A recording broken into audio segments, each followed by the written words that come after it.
Welcome to the Sisterhood Podcast. Pull up a seat and turn it up, because this season, we're not holding back.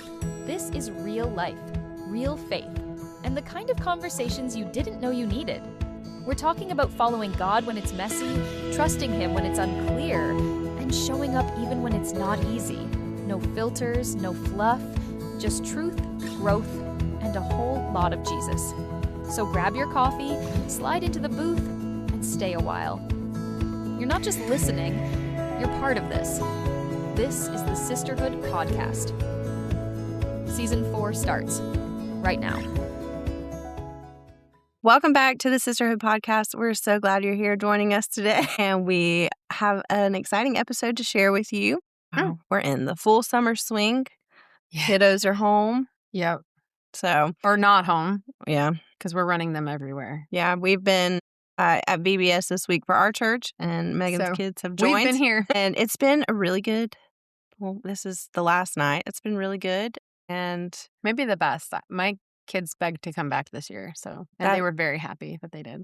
that's good. And That's every night exciting. they've begged to be here, so that's been great. And then Copeland had a little, it was so That sweet. was so sweet. I know. He said his little prayer, and every time he says it, I say, "Who's in your heart?" He says, "Jesus." No. It's very, very Yeah, sweet. we were asking if anybody that had prayed, our spotters. So we're doing a race theme to VBS. And so we have our prayer team, which we're calling our spotters. And so we were asking them if anyone had prayed with someone that had given their heart to the Lord. And so one shared that Copeland had come Mhm. up and asked. And Yeah. so No, it's so sweet. I was like, that's exciting. I know. So today's episode, though, we're going to be talking about summer and being available. And when you hear that, don't tune us out just because we have kids. This is going to apply to everyone. Yeah. So stay with us. Don't tune out, because this summer, I think last summer we talked about being in the stillness of summer Present. and slowing down and Yeah, being okay with the in-between, slow seasons. Yeah. Because God's doing something in preparation in those seasons. That was all that content. yeah. So this summer we're shifting. It's not like last summer. Yeah, it's not like last summer. This summer we're looking at a way of breaking out of our routines. So maybe your evenings are a little longer. Thankfully. Yes. Maybe work slows down. Megan's has not slowed down. I can't say anything. Mine hasn't either. Yeah, likely not. But. Yeah. Megan's not slowing down. I'm not slowing down. Maybe you're taking some vacation time. I will in July. Yeah, me too. Yeah, Or there may be a couple weeks where we are not there, so surprise. the missing hood. Sorry. Maybe you're a teacher who has finally got a break. So thankful for you. Yes. You are a treasure. Yes. Or maybe you're an empty nester and you're looking forward to traveling. I hope that is for you this year or this summer. Maybe one day. Yeah, maybe. Probably not. Whatever the season that you are in, summer often creates some kind of space. The question is, what are we doing with it? So let's go back, though, and talk about what summer meant to you when you were younger. So as much as I get made fun of for this, I was homeschooled. And so summer was different for us. We still schooled through the summer, but we lived on an island. So we could walk out our door of our house, walk down the street, and we're at the beach. Yeah. So summer for us was more about the weekends when my dad was off work.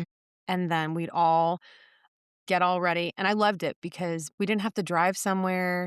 Now as an adult, I hate going somewhere, getting sandy, and having to get in a car and drive. That's the worst. I know it's a small thing, but I just never had that experience as a child. We would make egg salad sandwiches. They were so good.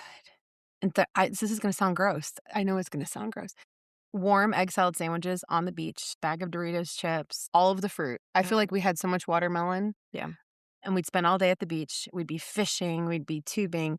And then we'd come home and Dad would grill hot dogs. And we'd have hot dogs and applesauce, sweetheart. And that's what he would say every time. And that Kraft mac and cheese out of the box, the stuff that has the bad stuff for all the kids with all the chemical. I loved it. I grew up on it. My hair's not falling out yet. Winning. Yeah. So that was summer for me. So where you had the beach, there was 4 of us, and we've shared, obviously, there was a lot of us now.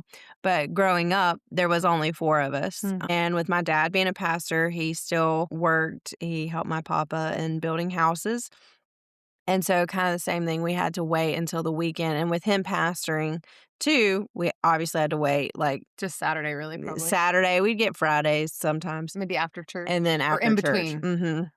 Yeah. And so ours was the lake. And I loved going to the lake. And I love going to the lake now. Now, my husband, he does not like pleasure boaters because he is a fisherman on the lake. And he says that pleasure boaters get in the way. They do, and they scare the fish. Yeah, apparently. Yeah, it's a real thing because we're fisher boaters. Yeah. We were pleasure layers on the shores.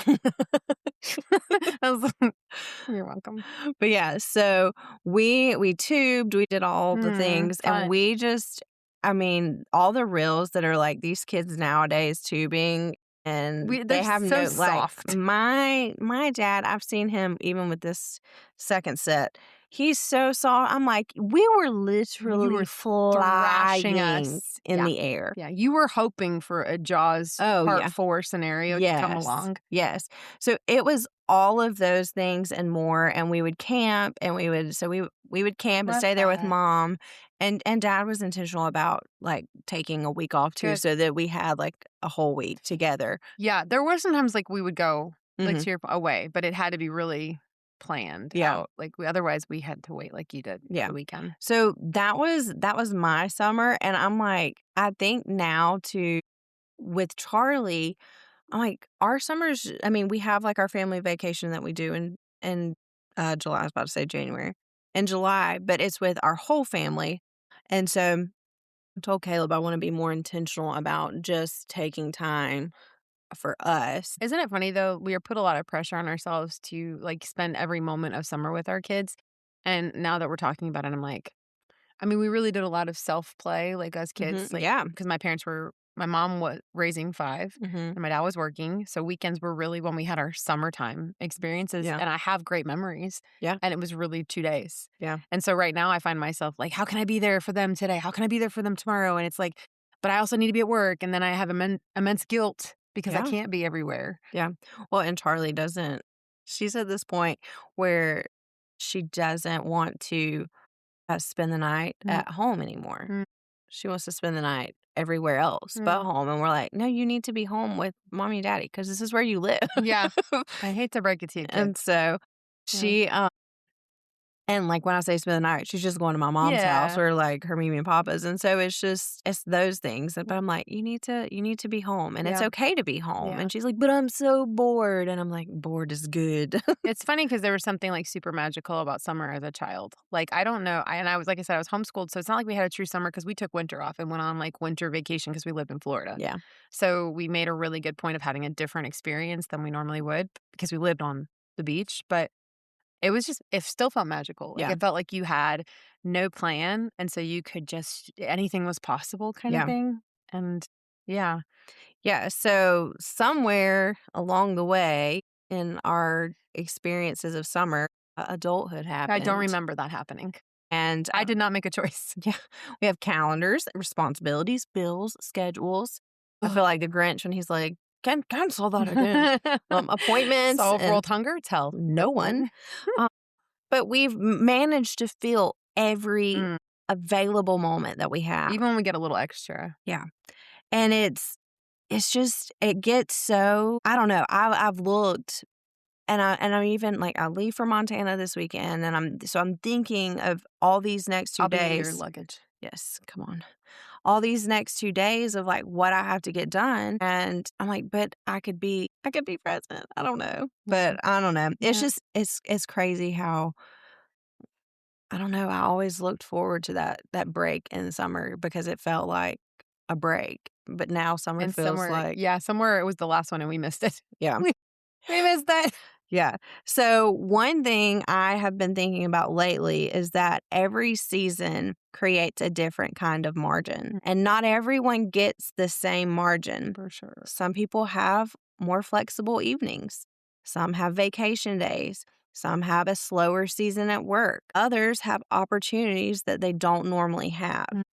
Yeah. And sometimes we don't even recognize that margin because we're so busy looking at what's next. We've talked about that before, where we don't sit and celebrate or find joy in what we've done or what season we've walked through or getting to the other side. We're just ready for the next thing. We're asking God, where are you taking us now? And so the minute we get an open evening, we schedule something because we're like, oh, it'll fit here now. Yeah. And the minute we get a free weekend, we'll fill it. The minute we get extra time, we find something to consume it because we're just trying to get to the next spot. We just don't sit in anything. Yeah. And it's almost like we're uncomfortable with empty space. Yeah. Like, and I'm so guilty of that. Like, I'll look and say, we have absolutely nothing this weekend. What do you want to do? Mm-hmm. And like, that's what I do to Caleb. And So that's really good about it. He will be it's so weird. It's like you said, uncomfortable to me because he will be so comfortable with like not having a plan. yeah. And I'll be like, but what are we doing to like give the kids memories? And he's like, they're doing it, Megan. Yeah.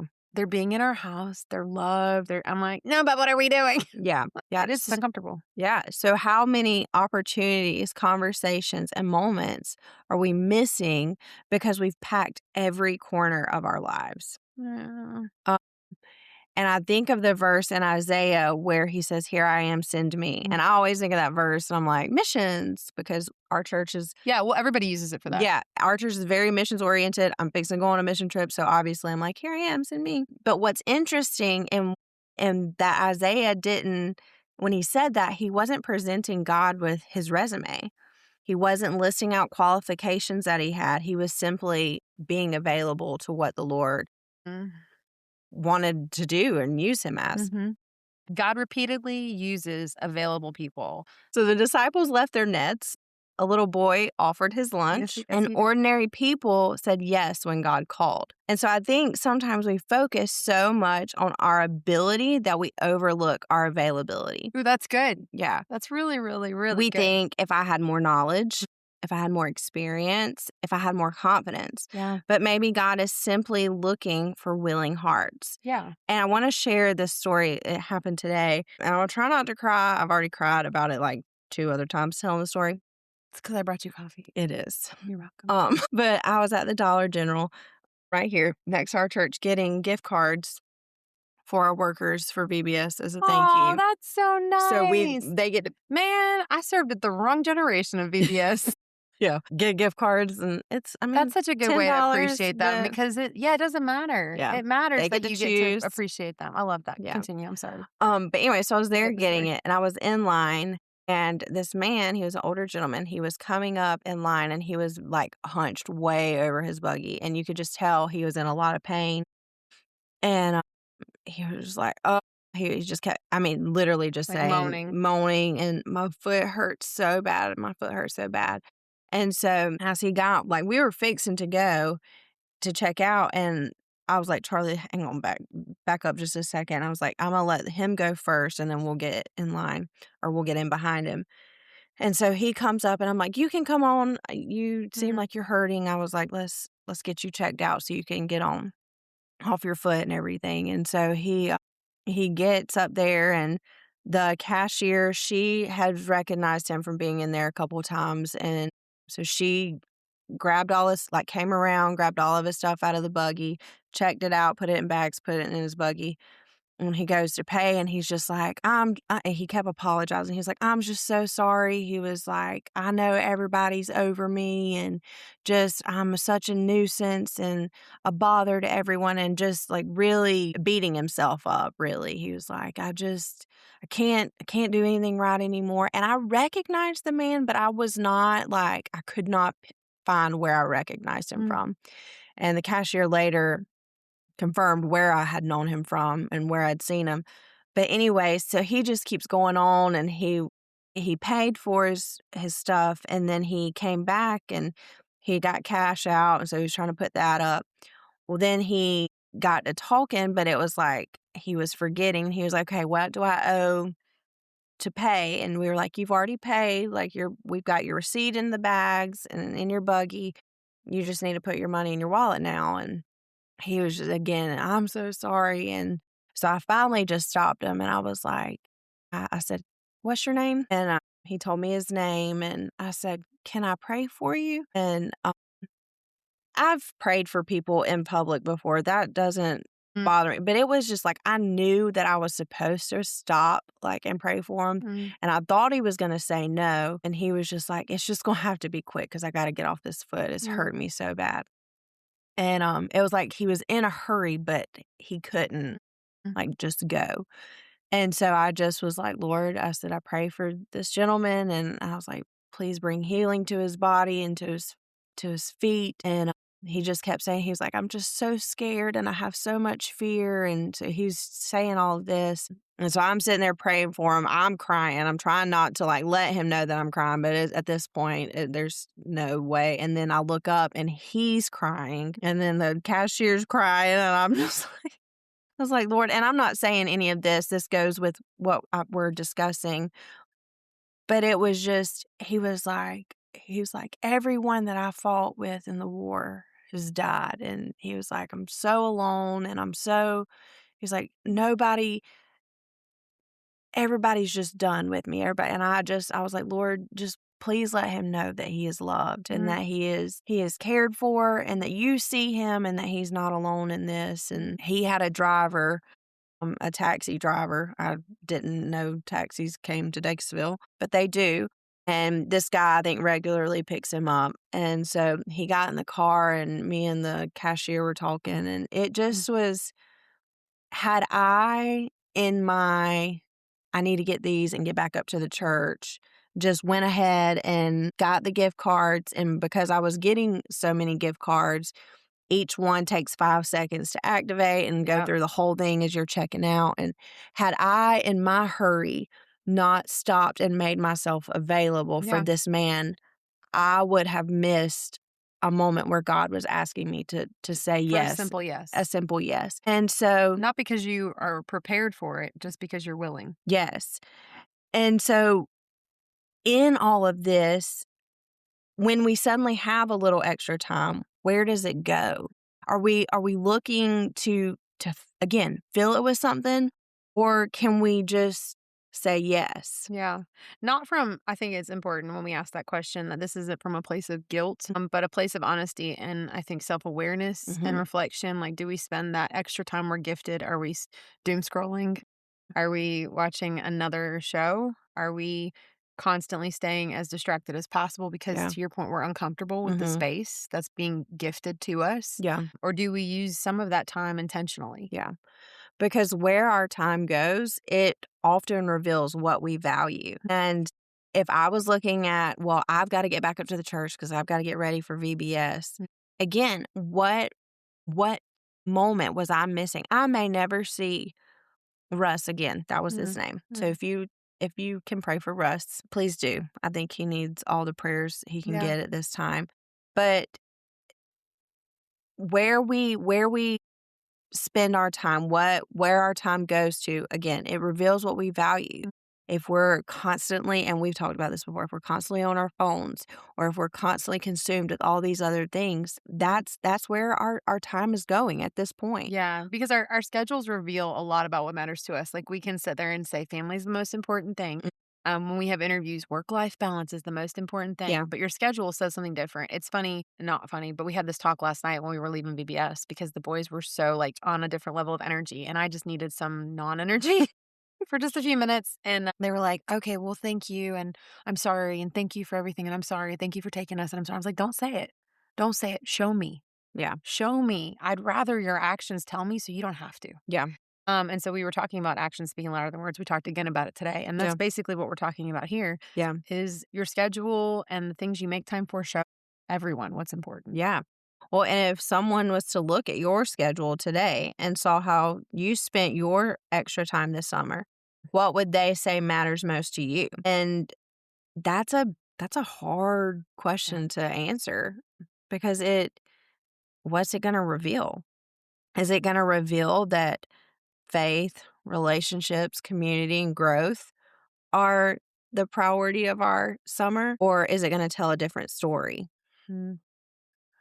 Yeah. I guess like when we're thinking about if we're thinking about summer differently than we have in the past, then we're thinking about what could God do with one open spot this summer? What if this summer is not about doing more? Yeah. What if it is about making room to be comfortable Yeah. and be yes Yeah. and say yes. And we talked about that a couple episodes ago. It's becoming a common theme. Maybe the Lord's trying to share Yeah. something with us Yes. first. Yes. But making room for a conversation, Mm.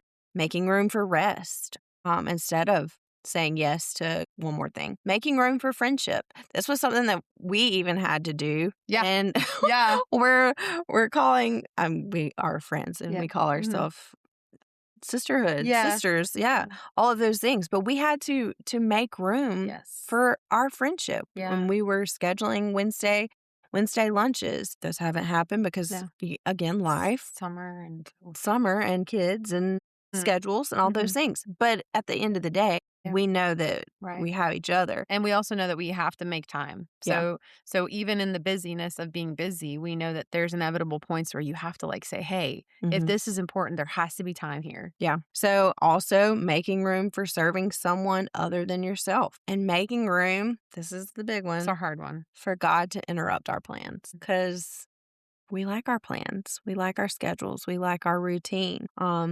And I think some of the most meaningful moments in life happen in the space we didn't schedule.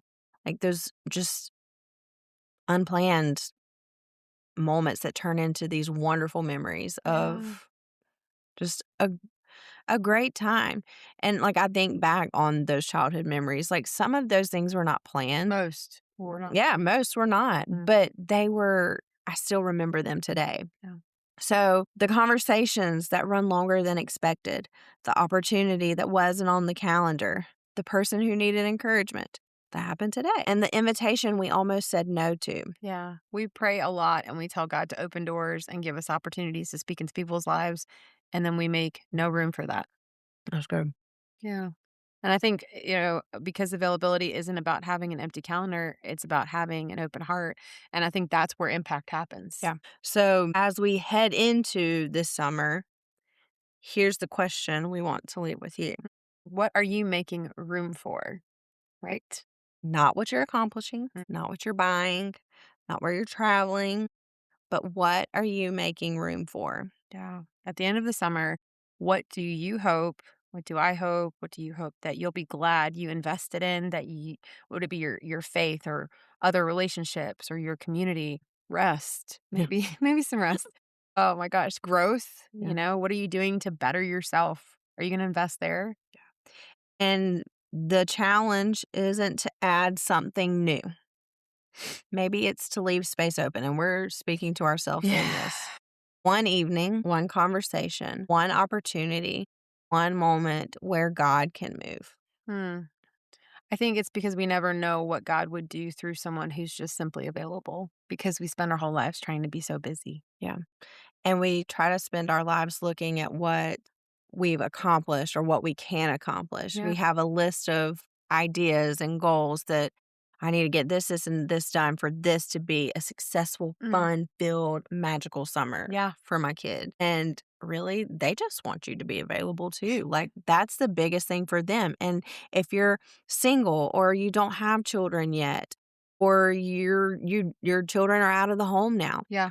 whatever, being available To the people in your lives that the- matter to you. yes, that could be the biggest blessing. You don't have to do this, and this for it to be memorable, I was for talk- it to be a moment that's For sure. I was talking about this with one of my coworkers. Like, nobody ever gets frustrated or mad when they serve in a certain capacity on the weekend. Like, there's that Hope Kitchen in Greenville where you can serve the kitchen, the soup kitchen or something, and nobody ever walks away from that and says, "Gosh, I wish I had done that." yeah. So even those things, like make yourself available to if there's not somebody immediately in your life that you're like, I care about them and I need to invest here, invest in your community, invest in those around you that don't have the things that we take for granted. Yeah. Invest that time there. But that's bettering you, that's growing you, but it's also doing something much bigger, leaving bigger impact. Yeah. And it's that simple. It's a simple yes.